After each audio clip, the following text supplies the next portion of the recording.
ایک دو مسئلے اور چند آداب آپ کی خدمت میں عرض ہوں گے زیارت کے حوالے سے۔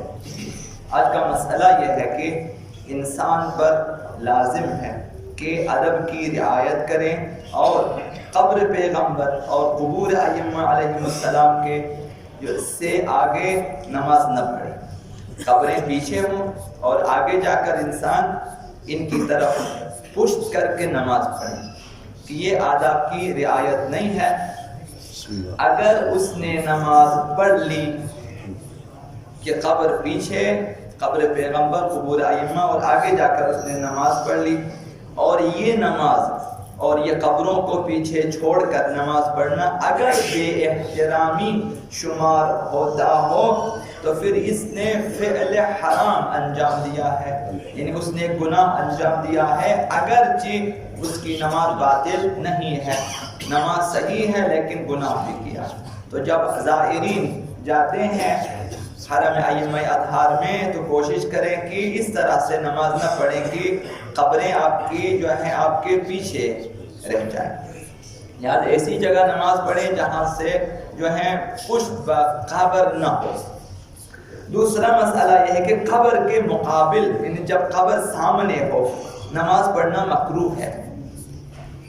جب آپ قبر کو پیچھے چھوڑیں تو ادب کی رعایت نہیں ہے، اگر قبر کو آگے رکھ کے نماز پڑھیں یہ بھی مکروہ ہے، اور قبر کے اوپر نماز پڑھنا یہ بھی مکروہ ہے، اور قبروں کے درمیان نماز پڑھنا یہ بھی مکروہ ہے، تو لہذا سائڈ پہ جا کے نماز پڑھیں۔ تیسرا مسئلہ یہ ہے کہ مستحب ہے کہ جب ائمہ معصومین کو یاد کیا جائے تو ان پر درود شریف پڑھا جائے۔ یہ تمام شیعیان اہل بیت، محبان اہل بیت، تمام مومنین اور تمام مسلمین کو چاہیے کہ جب ائمہ اطہار کے نام لیے جائیں، چاہے اجتماعی طور پر ہو چاہے انفرادی طور پر ہو، درود پڑھنا چاہیے، کم سے کم علیہ السلام پڑھنا چاہیے، تو یہ ضروری ہے۔ لہذا انتظار میں نہ بیٹھیں کہ ایک شخص آپ میں سے اٹھ کر کہیں کہ نعرہ صلوات، تب آپ صلوات پڑھیں گے، ضروری نہیں۔ ہر کسی کو چاہیے، ائمہ اطہار کا احترام یہ ہے کہ جیسے ان کے نام آ جائیں، آپ مثلا مختلف قسم کے ہیں درود شریف کہ صلی اللہ علیہ وآلہ آپ پڑھ سکتے ہیں، اللہم صلی علی محمد وآلہ میں پڑھ سکتے ہیں، علیہ الصلاۃ والسلام آپ مثلا اس طرح سے پڑھ سکتے ہیں، تو یہ مستحب ہے۔ اور چوتھا مسئلہ یہ ہے کہ مسجد اور حرم ائمہ اطہار یا امام زادہ ان کے حرم میں لیٹ جانا، سو جانا اگر بے احترامی کا ارادہ نہ ہو تو جائز ہے۔ بے احترامی کا کوئی ارادہ نہ ہو، انسان مجبور ہے کہ انسان لیٹ جائیں، سو جائیں، تو یہ جائز ہے، البتہ مستحب نہیں ہے۔ تو آداب زیارت میں سے کل ایک چیز آپ کی خدمت میں عرض کی ہے، حضرت آقا امام جعفر الصادق علیہ السلام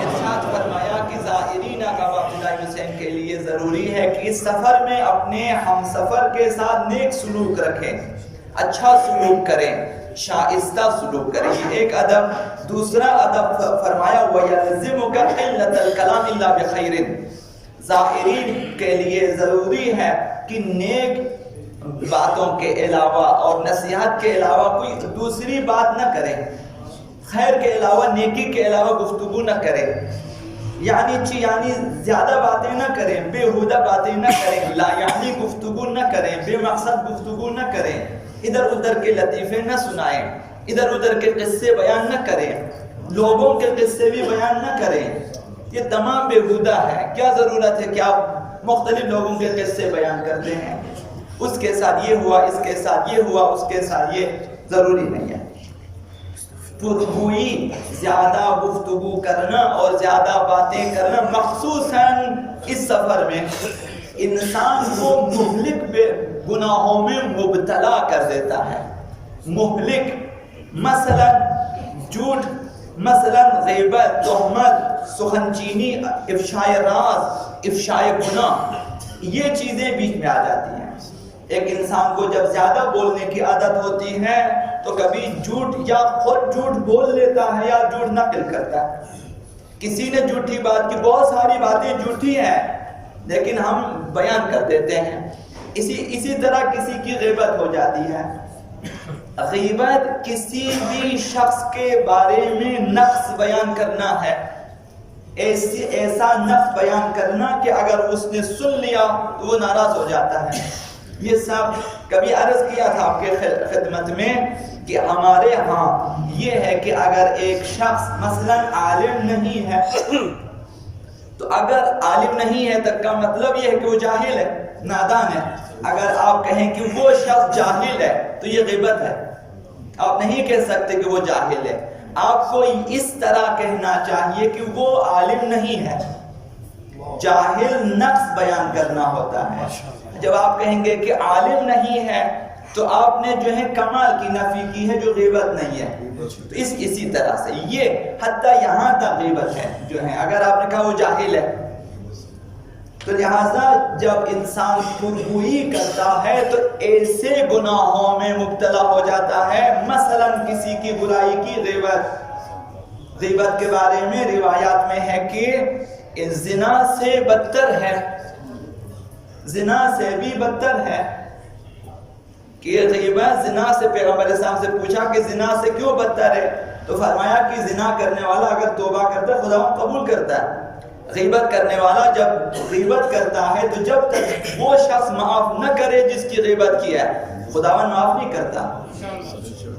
اور اب ایسی بہت ساری باتیں، تو لہٰذا ضرورت سے زیادہ گفتگو نہ کریں اور اس میں بھی اچھی بات کا انتخاب کریں. خصوصاً اس سفر میں حضرت آقا امام سجاد علیہ السلام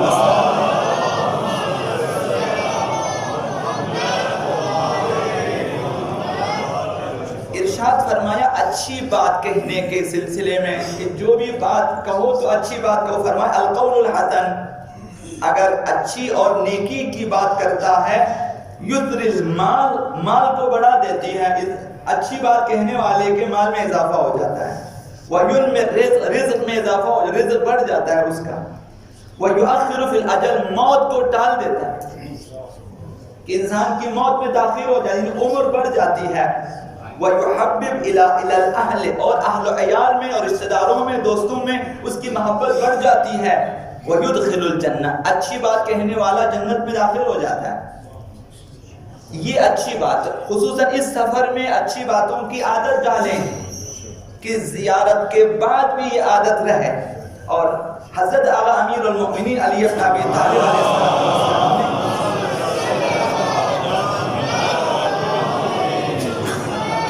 ارشاد فرمایا کہ بدگوئی، پرگوئی اور بےہودگوئی کے بارے میں فرمایا کہ جو کچھ تمہارا دل چاہے مت کہو. اگر تو نے کوئی بے مقصد گفتگو کی یا کوئی بےہودہ بات کی تو ایک غفلت کی بات کسی آزاد مرد، آزاد منش شخص کو رنج دے سکتی ہے، اور کوئی بےہودہ بات کسی بدکردار شخص کو تیرے خلاف بھڑکا سکتی ہے.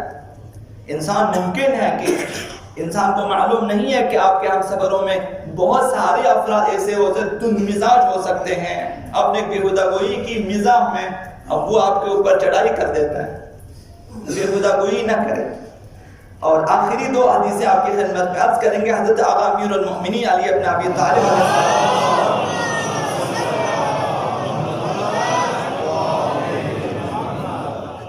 پرگوئی کے اثرات، مضر اثرات کے بارے میں فرمایا کہ اگر ایک انسان عادی ہے زیادہ باتیں کرنے کے، فرمایا من کثر کلامہ، جس کی باتیں زیادہ ہو جاتی ہیں، بےہودہ گوئی زیادہ ہوتی ہے، کثر خطا، اس کی غلطیاں زیادہ ہو جاتی ہیں، گناہ زیادہ ہو جاتا ہے. پرگوئی میں انسان کو پتہ نہیں چلتا کس کس کی غیبت کی، کس کس پہ تہمت لگا دی اور کتنے جھوٹ بولے اور کتنی گالیاں وغیرہ. جس کی باتیں زیادہ ہوتی ہیں اس سے خطائیں زیادہ ہوتی ہیں. ومن کثر خطاؤ، جس کی خطائیں زیادہ ہوتی ہیں اس کی حیا کم ہو جاتی ہے.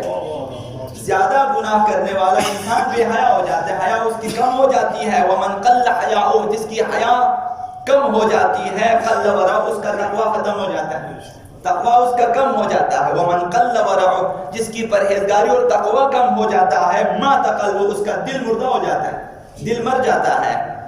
اور وَمَنْ مَاتَ قَلْبُهُ دَخَلَ النَّارِ، جس کا دل مر جاتا ہے، روح مر جاتی ہے تو وہ جہنم میں داخل ہو جاتا ہے۔ تو یہ جو زیادہ باتیں کرنے سے انسان کو پتہ نہیں چلتا، انسان جہنم کے کنارے پہنچ چکا ہوتا ہے کہ معمولی سی حرکت انسان کو پھر داخل کر دے۔ لہذا آخری حدیث فرمایا قولوا، آقا امام باقر علیہ السلام نے